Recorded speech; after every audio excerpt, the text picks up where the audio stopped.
It is absolutely gorgeous over yonder. I'm gonna keep setting this up. Watch these cool drone videos I got right now. And I'll talk over it so it's still engaging and fun for you to watch. Who you are looking at right now is Suika from 2023, currently going through one of his most difficult struggles. A little bit of a warning, this is a pretty emotional video and I'm very nervous to put this up in the public. In fact, the reason I didn't upload this a year ago when I made it is because I was scared and I felt like my feelings weren't very valid. Looking back, that was kind of silly to think that way, and I kind of wanted to bring this back to the surface so I can show you how I've evolved over time and how I've learned from this. A few months before making this video, I had quit my full-time job so I could pursue video editing for content creators and other talents. This especially includes people like Phillian, who to this day is a really good friend who's helped me through a lot of this stuff. At the time, I had about 900 million views on my portfolio and was getting closer and closer to 1 billion. And to be completely honest with you, at the time, I felt like I didn't deserve any of it. I felt like it was dumb for me to talk about this like I hit some kind of goal when at the end of the day, I wasn't always the one in front of the camera. I was just the editor. I felt like maybe I was just a stepping stone for other people to step on to achieve their goals. I felt like, who am I to actually vocalize like I did anything of importance when they could have hired anybody else to be their editor? And yeah, it's dramatic and it's cringe to think about now, but it is genuinely how I felt, and I honestly still feel a lot of that to this day. The truth is, a lot of video editors do, and a lot of them refuse to speak up about it. And that's kind of what I did here. When I start talking in this video, it's going to be very motivational, like I just achieved something great and I'm trying to push others to achieve their goals, but the honest truth is a lot of this was just a facade. Don't get me wrong, I stand by a lot of the things that I say in this video, but the real me behind the camera felt some really significant imposter syndrome. I remember around that time, I didn't take any days off. I wanted to be this amazing grind set, work every single day, get all the views in the world, make all the money kind of mindset. And yeah, I'm really proud of the work I've been able to do, but it's really affected my mental health in a terrible way. I've learned from that and I've been able to express these feelings with others. And now I've been able to develop a workflow where I'm not exactly grinding myself to dust every time I sit down to edit a video. But I do want to caution that this great, amazing mindset can be a little bit dangerous. But I kind of realized at one point, if I have a voice, or if I had a voice, why not share that? This is a little bit silly, it's kind of cringe, but I really hope you take something from this now that I'm 1 year from when I actually did this. Especially because right now I'm in a little bit of a pit, even though I've far surpassed 1 billion views, and I'm almost at 1.6 billion views right now. And sometimes I feel just as directionless as the person you're about to see talk to this video. I hope none of this comes off as uncomfortable, but I also hope you understand that as cliche as it sounds, there are people out there who understand what you're going through, and you might relate to them even more than you recognize. And I've been able to find that out by talking to other editors and content creators who are also on that grind. I still love editing, it is still my passion, but I do think we all are way too hard on ourselves, and honestly, we play way bigger of a part in the grand scheme of things than people realize. So yeah, enjoy listening to Suika from 1 year ago. Google didn't lie to me, actually, believe it or not. It's 8 o'clock, and the sun is just now setting. But Google did lie to me in the fact that it said that it wasn't going to be cloudy, but that's okay. So for a living, I edit a lot of videos, and mostly like short form TikTok, Instagram Reels, YouTube short kind of videos. And those are really fun because they're short, they're engaging. The way you have to edit them is it has to be really eye-grabbing and eye-catching.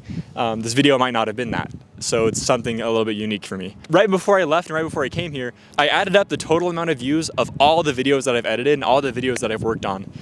And the number that comes out after you add all the views together is a little over 900 million views, which is amazing, but also a terrifying, unfathomable number to me. And it's really hard for me to feel proud of myself for some reason.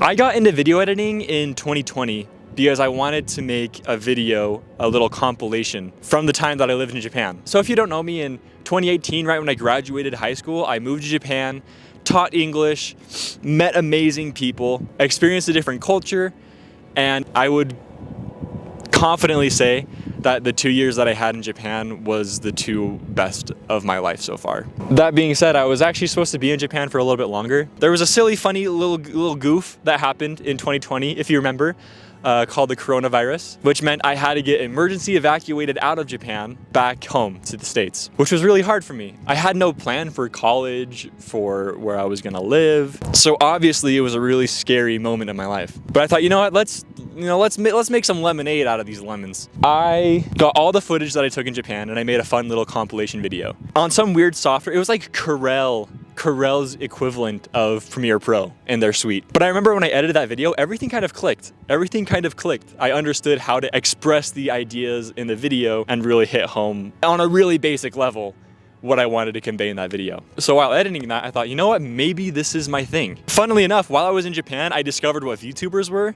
And when I came home, that's when Twitch streaming had really blown up. So I got on Twitter and I started DMing a ton of different creators, influencers, companies, streamers, VTubers. I probably DM'd about 300 different creators, which is kind of stupid thinking back. But out of those 300 people that I DM'd, only one streamer got back to me. She had less than 300 followers on Twitter and a little under 1,000 followers on Twitch. And her name was Fillion. So I edited like 2 or 3 videos for her for really cheap. I'm talking like maybe $5 a pop. I'm pretty sure she only liked 1 of the 3 videos I sent her, but she still kept DMing me. Ever since I met Fillion, I also got in contact with this company called Blurp, and I started making TikToks for them too. And both TikTok account for Fillion and Blurp went so insanely viral. Fillion has over 500,000 Twitch followers, over 1.5 million YouTube subscribers, and over 700,000 TikTok followers, which is crazy. Blurp grew to something like 1.2 million followers on TikTok, which was super cool too.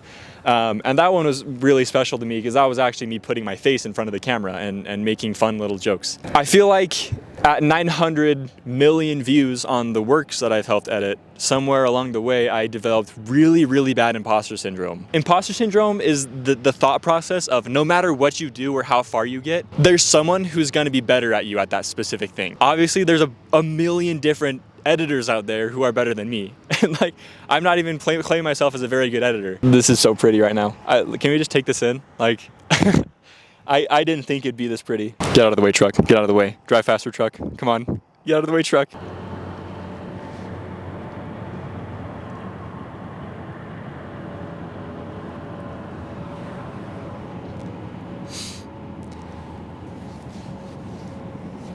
There was a point in my video editing that I was really beating myself up thinking, yeah, I'm getting views, but if this company or the streamer chose a different editor, they'd probably be way more successful, which is a super unhealthy way to think, which I understand now that that's unhealthy. But the good thing is from all this, I learned something. I learned something pretty valuable that I hope resonates with you as well. You know, the 4 of you that watch this video. It's so easy to just think, oh, I have this problem, I have this imposter syndrome or this anxiety or this depression, all these things that affect us in our life. It's so easy to say, oh, I have this, so why even try? But around this point in my life, I really learned that it's trying despite those things, whether or not you succeed. It's trying, making an effort, looking back, and thinking, you know what? Despite this thing that's just crushing my life, despite this imposter syndrome or this depression, despite that, I still was able to create something. I was still able to go out. I was able to drive 2 hours to a salty wasteland in the middle of nowhere, and I was able to appreciate the sunset. I was able to put up my camera and talk a little bit. That's kind of why this video is so special to me, and why this honestly might be the only video I ever make. I just want to let you know, if anybody sees this video, if that one person sees this video who's struggling with the same things that I did at that time, and they can think, you know what, I might as well give it a shot. That's worth it, you know? Okay, I gotta go before I start crying. Turn off the camera, turn off the camera.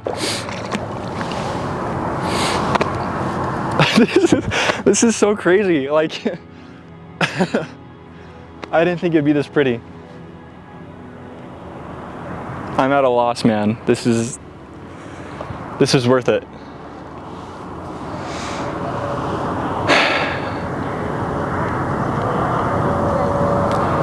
Hopefully I can kind of make sense of this video. There was no purpose. I didn't think that I would come out here and be all philosophical and be like, you can follow your dreams. I'm definitely not the person to trust, by the way. Don't trust anything I said in this video. But if it makes you happy, then that's good. That's, you know, but amen, brother. Okay, we'll stop admiring nature. We'll walk away now. While we make this journey back, I kind of wanted to say thanks for watching, the people who saw this video. This is the very first video I'm ever putting out that's of myself, that's not behind a company or a streamer or anything like that. So I don't see myself being a YouTuber or a content creator, but this has been such an enjoyable experience that if enough people liked this journey enough, then I would be more than happy to go out and go on more adventures. My feet hurt.